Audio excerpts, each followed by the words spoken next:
Sid. Your new companion appears much more formidable than your uncle. Should I be worried? You haven't been introduced. Jill, Clive has told me much about you. All lies, I'm sure. Your Stolas said that Dalamil has a bandit problem. Indeed. Although, you're a little late. They left with our food and guild days ago. Any idea where they went? The desert's a big place. Your guess is as good as mine. But the fact is, I have more immediate concerns. What did you say to me? What did you say? As if by magic. Let's just say we've yet to reach a consensus about how to solve Dalamil's little problem. And at this rate, it won't be the actions of the bandits which prove to be our undoing. It will be our own. I've tried reasoning with the dissenting parties, but even the Desert Hare has limits. Perhaps we could talk to them. What makes you think they'll listen to us? What makes you think they won't? She makes a fair point, Sid. And you won't have wasted much of your precious time if you fail. They're just across the courtyard.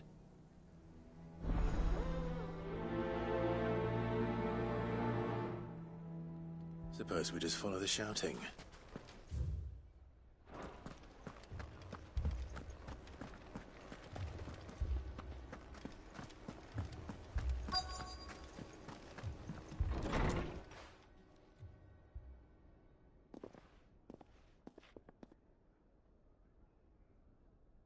You wouldn't talk like that if it had been your men whose throats were slit. Blood for blood, it's the only way. We hire mercenaries and have them mount the bandits' heads on our walls as a lesson to the rest. And what happens when those mercenaries are slaughtered like your men? Are you going to hire more? We're better off using that coin to buy food and supplies. If we hire mercenaries, the only thing we're buying is the bandits' ire. And you cannot fill empty bellies with that. Do you hear me? But what happens when they come back? Maybe it'll be your throat that's slit. That's enough. Both of you. Any more of this and I'll throw you out myself. Come back when you're ready to talk like adults.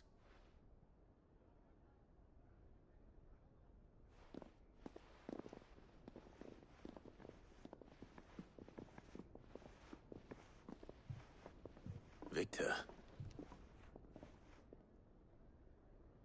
What's he doing here?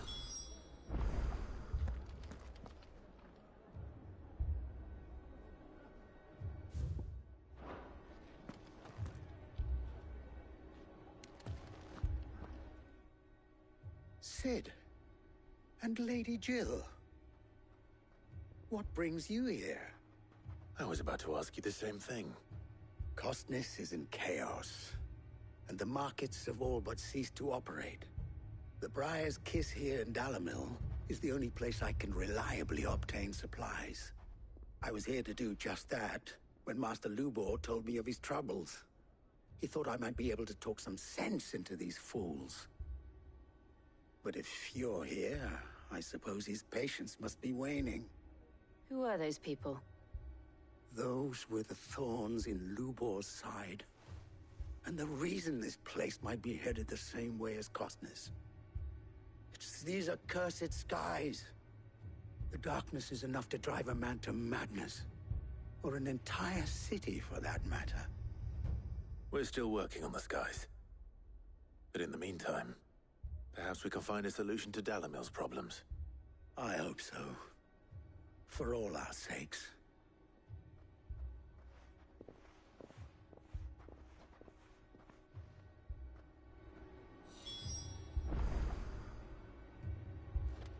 Haven't we had enough fighting? People take notice of wealthy men. Shouldn't be too hard to track down. My reputation will be ruined! Ruined! Calm yourself, Lord Ignac, I beg of you, before you do yourself a mischief. Pardon the intrusion, but... Out! Get out! I paid for these rooms so I wouldn't be disturbed. Leave me be! Please, Allow me to apologize. His lordship is going through a difficult time, and he's never been fond of guests arriving unannounced. Redeem! Get rid of the filthy oaf this instant! Very good, Lord Ignac. Would you mind stepping outside for a moment?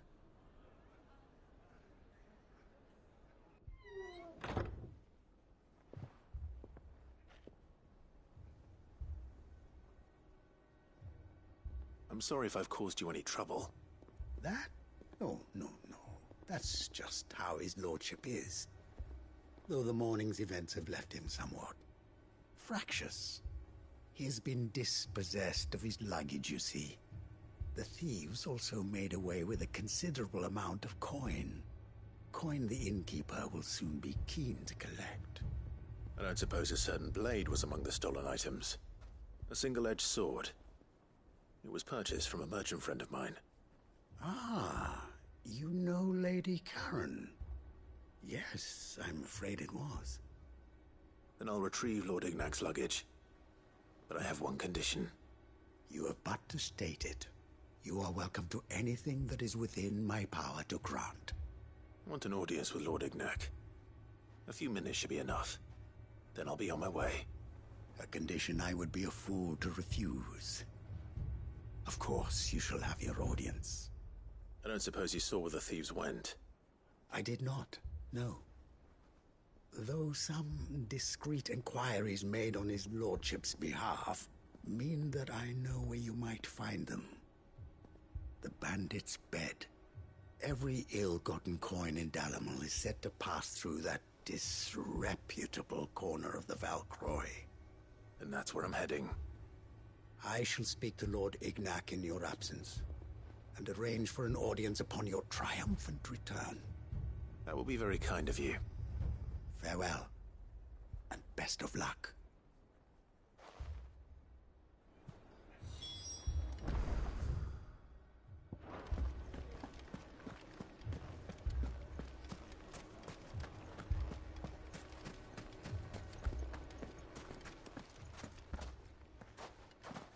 So, you see my predicament?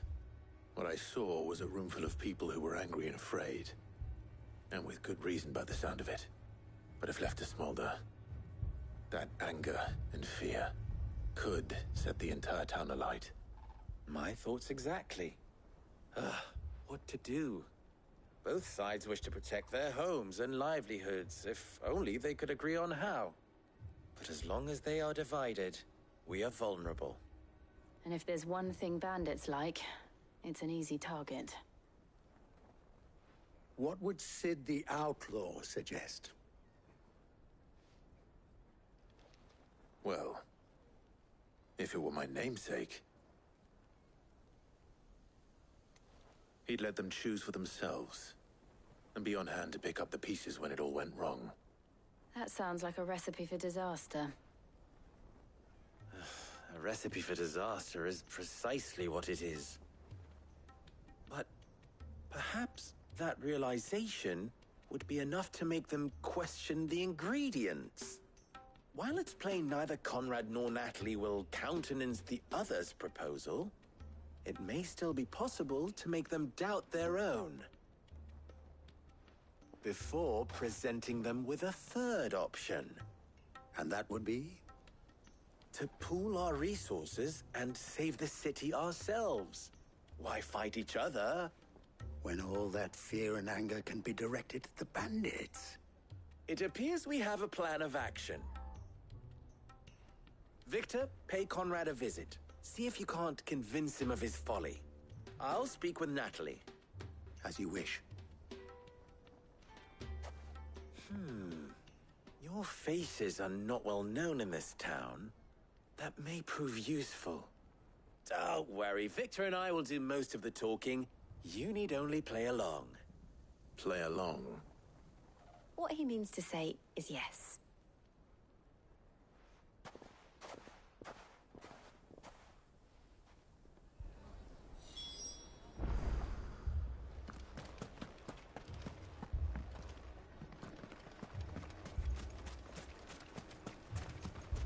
Picture it, Conrad.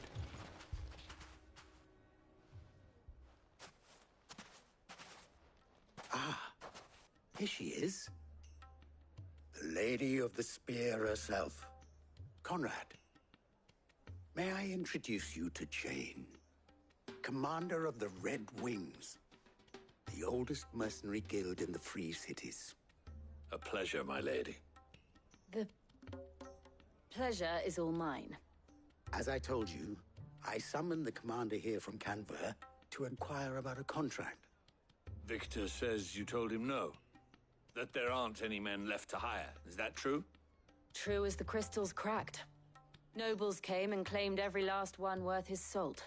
And not just from us Red Wings. You know of the 7 high houses. There must be 2 swords assigned each one. Granted, we have a few boys left. If it's boys you're looking for. Well, Conrad, are you saying that Dalamil's finest cannot defend this town better than a gaggle of unblooded striplings? That a band of beardless youths could better avenge the deaths of your brave men than you yourselves? Absolutely not. We'll show those bastards who they're dealing with.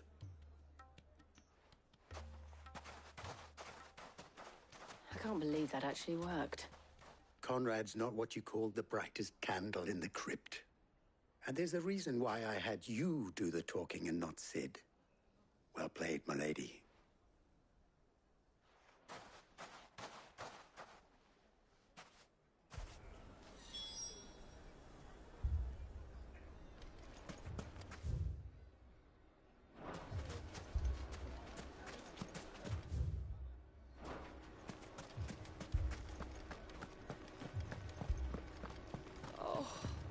I'm ruined.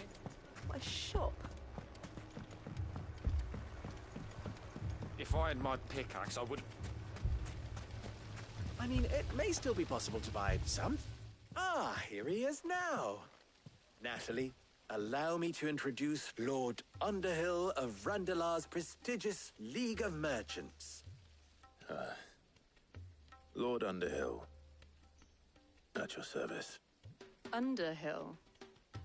I was just telling the good lady of our conversation, my lord, and how you were lamenting the state of the capital's stores. Lubor says that not only are the granaries almost empty, but that war and the Blight mean this season's harvest won't be enough to fill them for winter.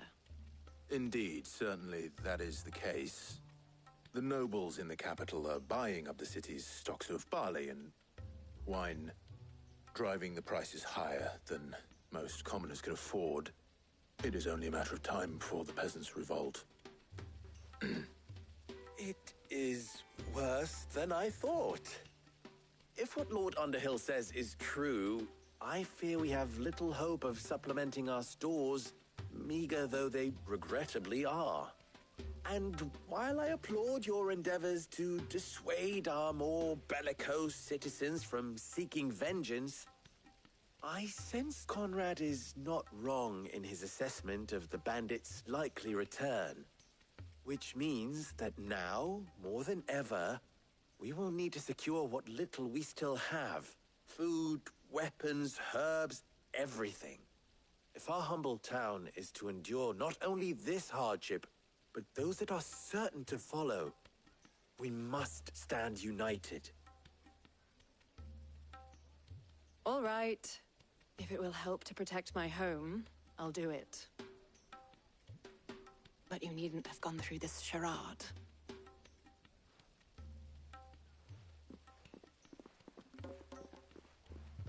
Thank you, Clive. Your performance was nothing if not workmanlike. She saw right through it. I didn't say it was good, merely that it produced the desired effect. Now, my scouts should be returning shortly. Meet me back at the Briar's Kiss, and we shall see what we face.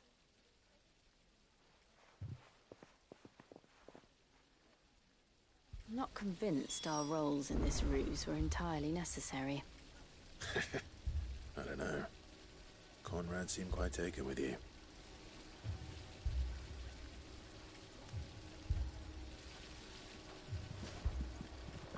It appears I have no choice but to do what little I can to defend. Mummy,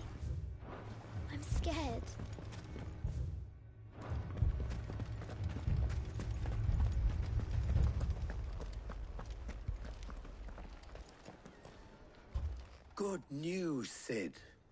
Both Conrad and Natalie have somewhat gracefully accepted their new roles. With time, they may even learn to. Time no longer appears to be the luxury it was before lunch. I take it your scouts found the bandits. Technically, it would be the bandits who found my scouts. It appears they march for Dalimil as we speak. All of them. You're not serious. They don't just want food, they want the whole damn town.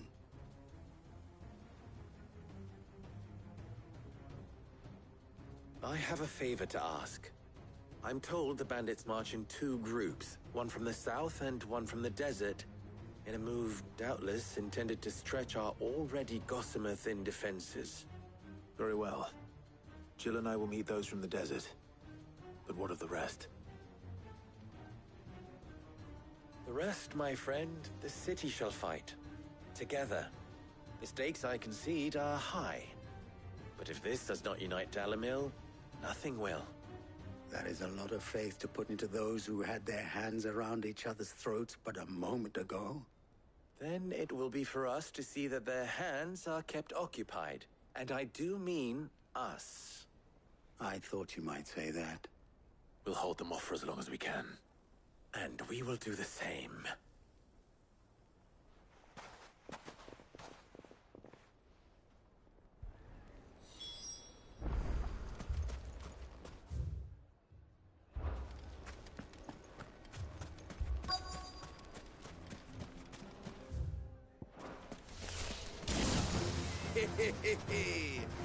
The women folk have come to welcome us. I'll take that one. It's all yours.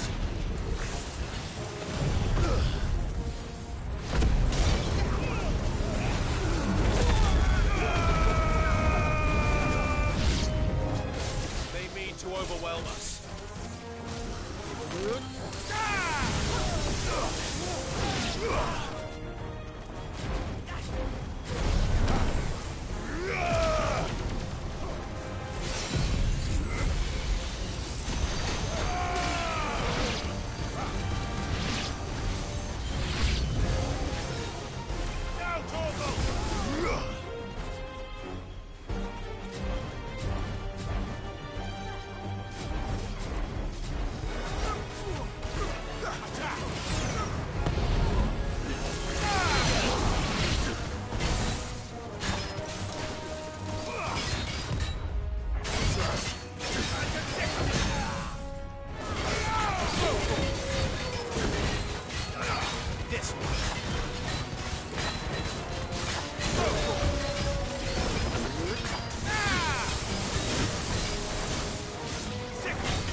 The townspeople.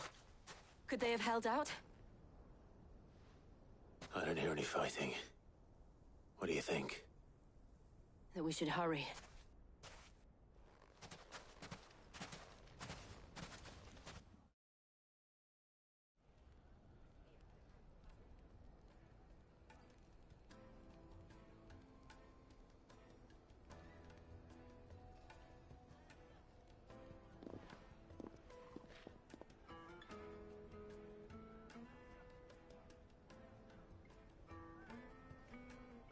Natalie, I owe you an apology. You did well out there. The inn would have been lost had you not held the line. Without you, there would have been no line to hold. You saved us, Conrad. You saved Dalimil. We all saved Dalimil.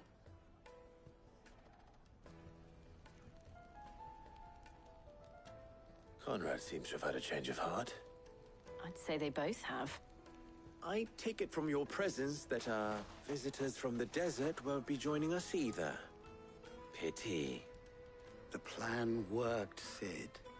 Granted, it only took an army of bloodthirsty bandits at our gate. Calm now, Victor. Why quibble over the details? We are united, and that is all that matters. As for you, Sid, you fight considerably better than you act. I'll take that as a compliment.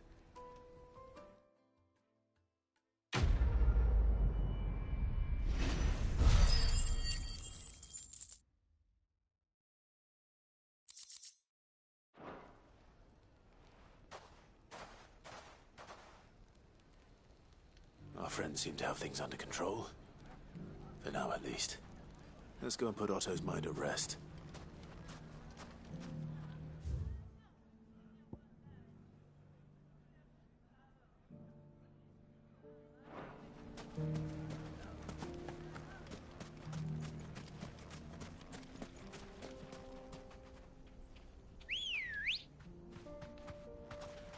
Let's go.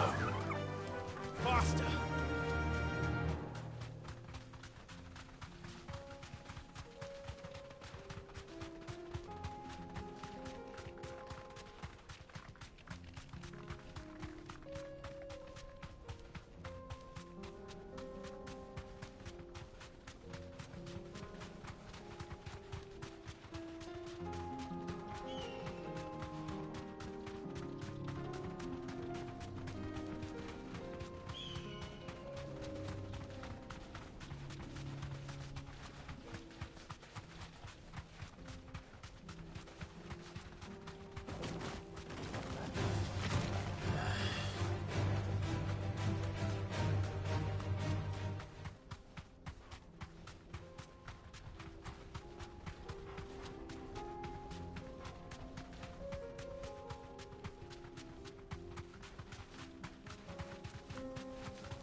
Got company!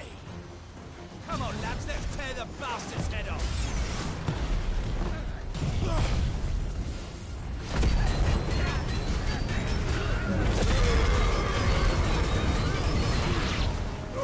Over here!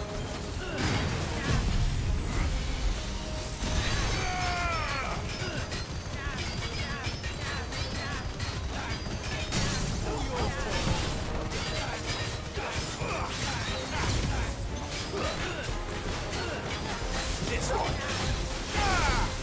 Over here!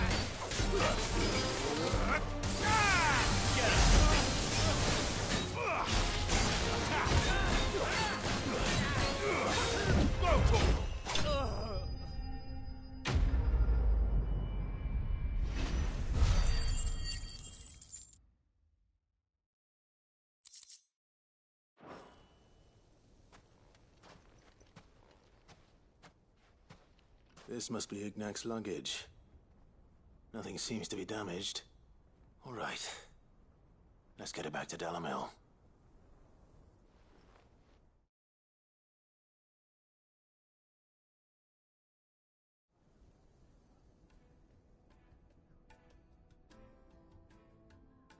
I hear I have you to thank for the return of my effects. What shall I call you, my good man? Wyvern. Glad to make your acquaintance. A formidable name indeed. Well, Wyvern, I appear to be in your debt. Redeem here tells me you wished for an audience. Is that all? A few moments of your time should suffice, yes. You're a peculiar fellow, Wyvern. All right, speak. Master Wyvern was wondering if you could tell him about a certain single-edged sword you recently acquired. Oh, a true work of art, that one. Karen drove me hard on the price, but I would have sold her Radim here to get my hands on that sword. It was made in the Outer Isles, far beyond the Twins, and is used exclusively by the practitioners of a unique school of swordsmanship.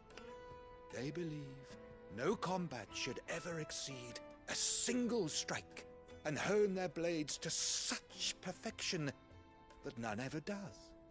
Each sword is made for that one perfect stroke, and for that stroke only. They crack upon a second blow. There's a brutal sort of beauty to it, really. But how do they hone such an edge? Fine question. Why, they use a whetstone, of course. Whetstones, rather.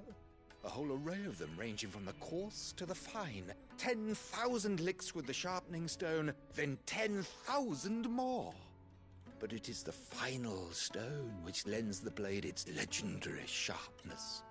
A mineral quite foreign to this great realm of ours. And that is the key. The secret ingredient. Wyvern, it occurs to me that my little lecture is hardly equal to services rendered. Take this, together with my regards. The very stone of which I spoke, far rarer among collectors than even the blade itself, and a far more fitting payment. Thank you. Pardon the intrusion, my lordship. However, it is long past time we prepared ourselves to depart. So it is.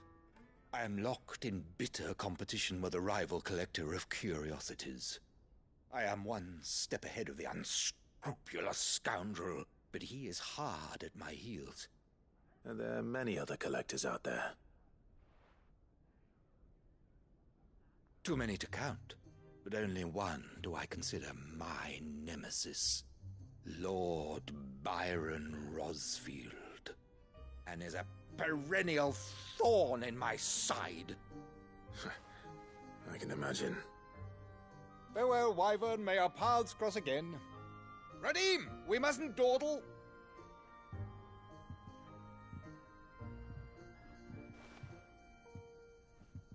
I think his lordship is rather taken with you, Master Wyvern. Thank you again for your assistance. Coming, my lordship. I'll be right there.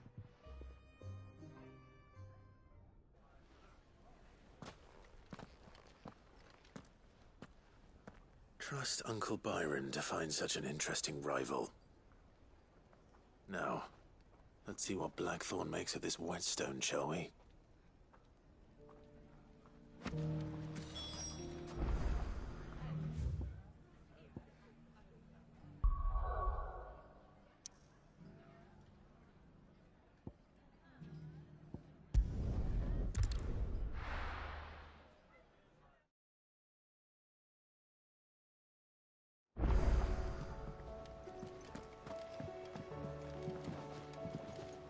Will we ever see the sun again?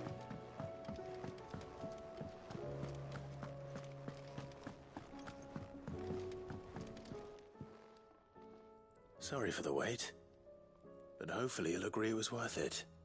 You learned something about that sword then? I did better than that.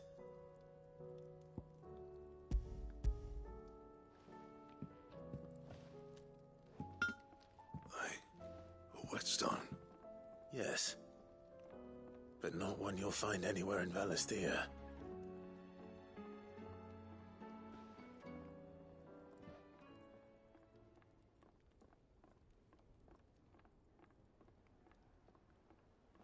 No wonder I couldn't get the same finish on the grinding wheel. One hit and all done, eh? Might not be so bad if all you ever fought were duels. Good luck on the battlefield. Your second opponent would be your last, no matter how good you were. Even so, is there some way it could be used to give the curse breakers an edge? I think so, yeah. With this whetstone and the right kind of steel, I could probably even make a twin of the blade that rattled me. But there'd be no replacing this little rock once I worn it down to a sliver. I reckon we get a dozen swords from it, if that. Swords that the curse breakers wouldn't know how to wield properly, and that would see them through a single fire piece. Nah, no point trying to copy that thing. Be about as much use as a wax anvil. But finishing our blades with a whetstone this fine, now that's something to consider. And what's finer than fallen masonry, eh? Or more hard wearing, for that matter. Just imagine it. good Valisthean steel with an edge as sharp as any found in the Outer Isles. I won't make a copy now. I'll make something much better. I'm sure the curse breakers will be delighted. Just don't push yourself too hard. Don't you worry about me, Sunshine. I've been working day and night since I was half your age, and I'll still be here when you're long gone. Hey, thanks, Clive. I mean it. I owe you one, August too. It's good to know someone's looking out for me. He'll be happy to hear you said that. And I'll see that my debt to you's paid. First new blade I make's got your name on it. You come and find me when you've got the materials. All right. I will.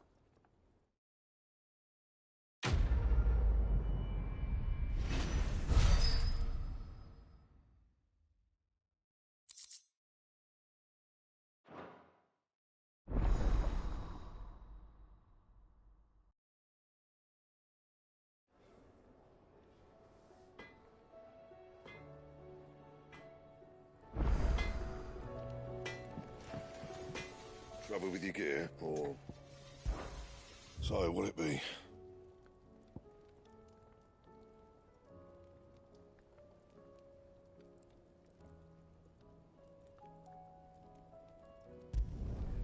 No scratches, all right?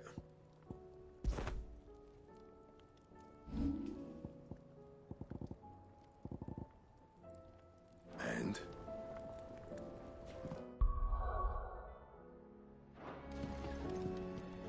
What do I owe the honor? Not saying Fornian, do you?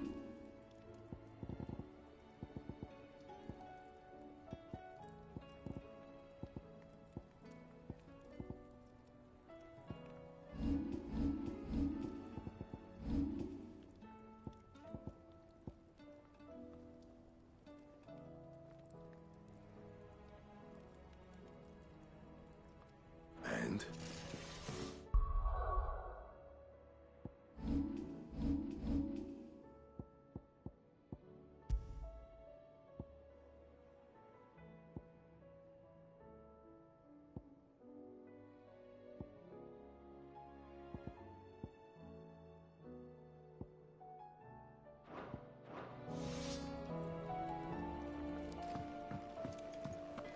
Did you see the pair that got hauled into tires? Aye, all their fancy silk stained red.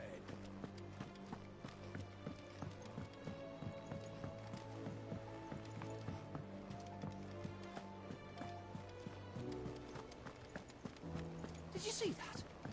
Tell me you saw that.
And some of your numbers served as shield.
take the bull by the horns.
Locals will sleep easier without him at their gate.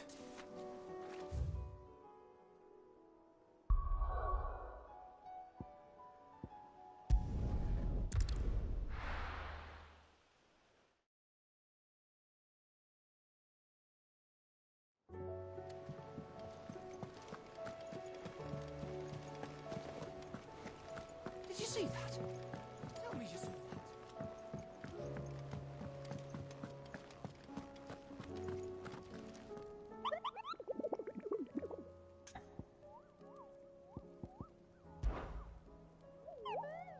What did you find down there?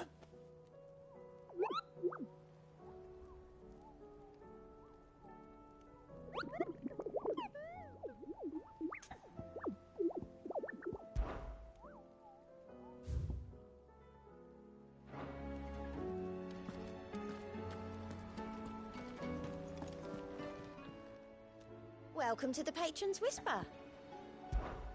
Your benefactors are a generous lot. All yours. Come again. I may have more for you.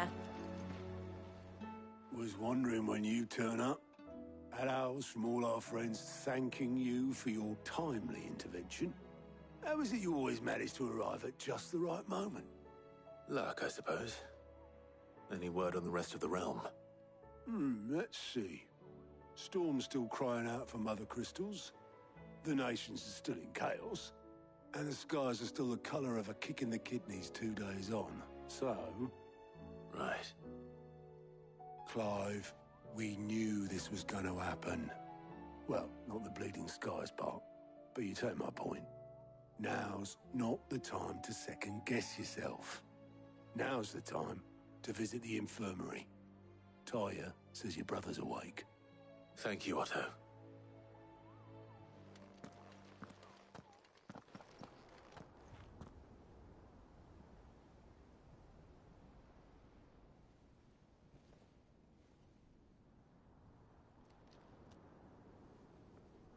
So it was not Sylvester, but Olivier who served as Ultima's puppet. And when Dion learned of this, he sought to slay the fiend.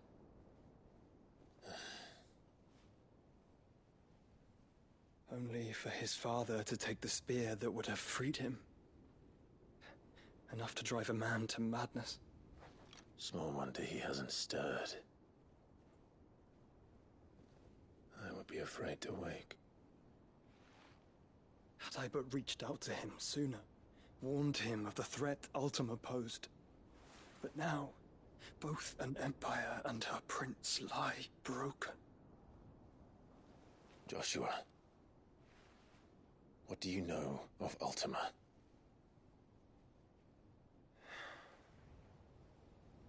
Very little, I'm afraid. Despite my best efforts. 18 years ago, as I lay buried beneath the rubble of Phoenix Gate, 'twas not death who came for me, but another. And it was while in my rescuer's care, I first heard of Ultima. I've been chasing his shadow ever since. Ultima is driven by some deep, dark purpose, and for whatever reason, it would seem you are crucial to his designs. He will stop at nothing to have you, even if that means toppling an empire. But why me? What possible use could I be to such a creature?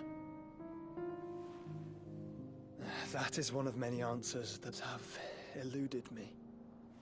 Yet, I am certain of this. It is not mere chance.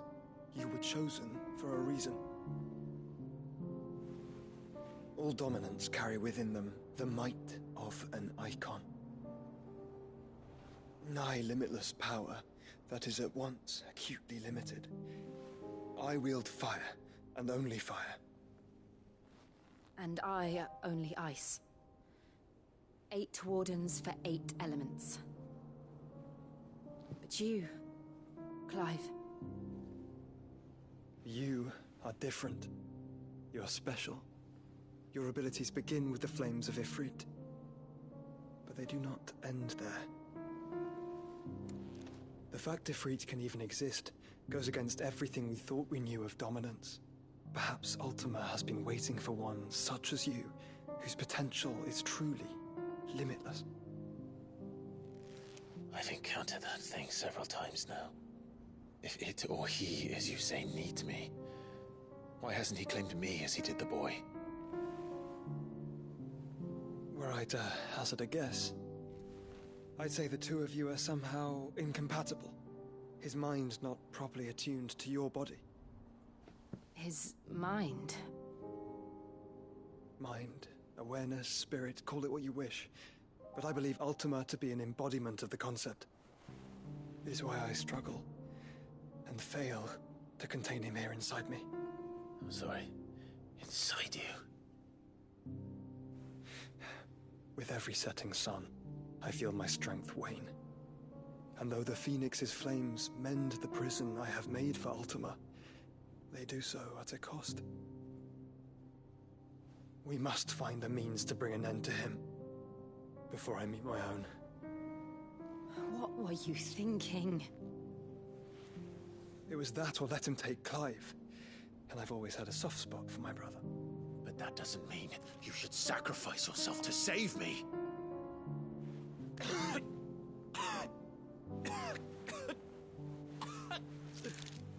Joshua.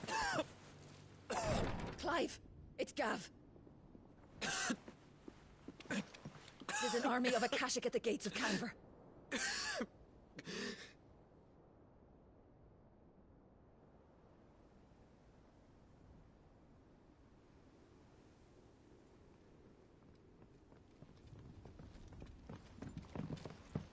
Well, what's the short of it? Tyre told you. The capital of the Free Cities is under siege by an army of monstrosities. The City Guard are doing their best to stem the tide, but numbers ain't on their side. What of Lord Byron and Mid? Were they able to escape? No, but they're all right for now. They're hiding with Gav at midship. We have to get them out of there. And we shall. Otto, prepare a Stolas. Tell Gav to stay exactly where he is. Understood. Vivian, what's the swiftest route to the Free Cities? That sounds like a question for the map. Look here. This road, through Tabor, should provide the least trouble. Good. What a coincidence. Tabor is exactly where I'm bound. Joshua, bed is where you should be bound. You don't think I told him the exact same thing? Were Tyre not such a talented healer, I would surely have been inclined to agree. But Thanks to her ministrations, I feel I may safely rejoin my attendant, who was to wait for me in Tabor if we became separated. All right, we travel together. Clive. If he stays close to me, he'll be fine. Thank you, brother.